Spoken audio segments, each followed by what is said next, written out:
Well, taking a look at your health for the past couple of years, many of us have had to deal with some sort of COVID anxiety from, having to wear the mask, the social distancing, and learning how to work and study from home. With the indoor mask mandate ending in almost a week, some may feel some new anxiety now about having to take the mask off. So joining us live to help you work through all the changes is behavioral health advisor with the Oregon Health Authority, Dr. Meg Carey. Good morning. Thanks for joining us.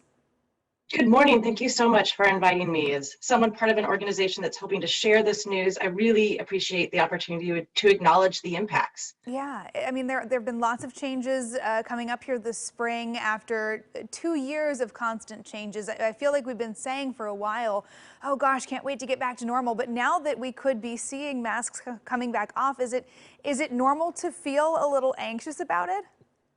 Not only is it normal to feel anxious and okay to feel anxious, it's really appropriate to feel anxious. This is a big change. And like you said, even though one of the things we've gotten really good at over the last 2 years is absorbing change, um, we're also tired. We've absorbed so much change, and there's a lot going on in our world right now. So giving ourselves the time and the patience and the love and the compassion and the slack to both think through and feel through how this impact will, how this change will impact us, and how we should be making our decisions now that we get to decide, but that we also have to decide.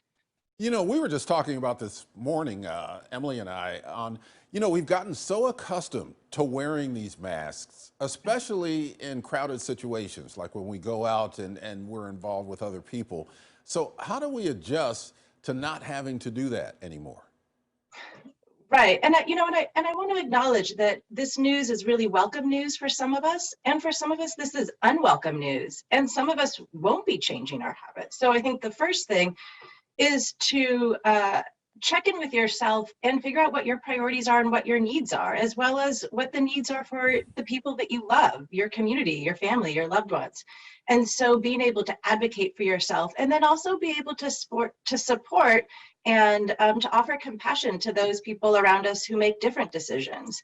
The second part of how do we deal with the anxiety of something that maybe we're looking forward to do, or we feel intellectually comfortable to take off our mask, but we still feel emotionally nervous about it, again, is to take time and set reasonable expectations for ourselves. The same things that have gotten us through hard times and uncertainties over the last 2 years are going to help us out here. Remember, it's the long exhale, not the deep breath, that helps us relax. To go slowly, to make changes in situations where we're most comfortable so we can get used to it before we make changes in maybe other situations or settings where we feel a little bit more uncomfortable, or where there's more crowds. And then to listen to ourselves. If we try something and it doesn't feel right, we can always change our minds and go back.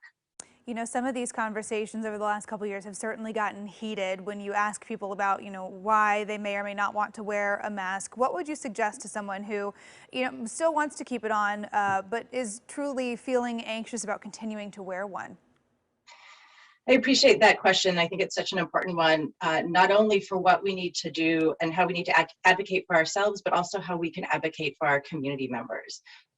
Part of checking in with ourselves oftentimes is checking in with those people who we trust. It can be incredibly helpful to just talk out loud with somebody, get our thoughts out there, listen to ourselves, but also listen to other people's thoughts and their ideas and their rationales. And then part of taking care of ourselves is really advocating. And I think that we can get ideas and strength when we link with those with our trusted community members, with our trusted friends and family, to advocate. And then lastly, again, taking a pause and thinking through before we react is something that helps us orient to our best thinking, as well as to our patience and our compassion. So just reminding ourselves, whatever it takes before we react with judgment towards others, to take a pause, to remember how we want to be respected, and to offer the same kindness and respect to others. All right, good thoughts there. And I also have to figure out what to do with all those color coordinated masks that I bought as a fashion statement too. Dr. Meg Carey, thank you for joining us on AM Extra. Thank you so much. And we'll post this interview along with everything we discussed in the AM Extra section on KOIN.com.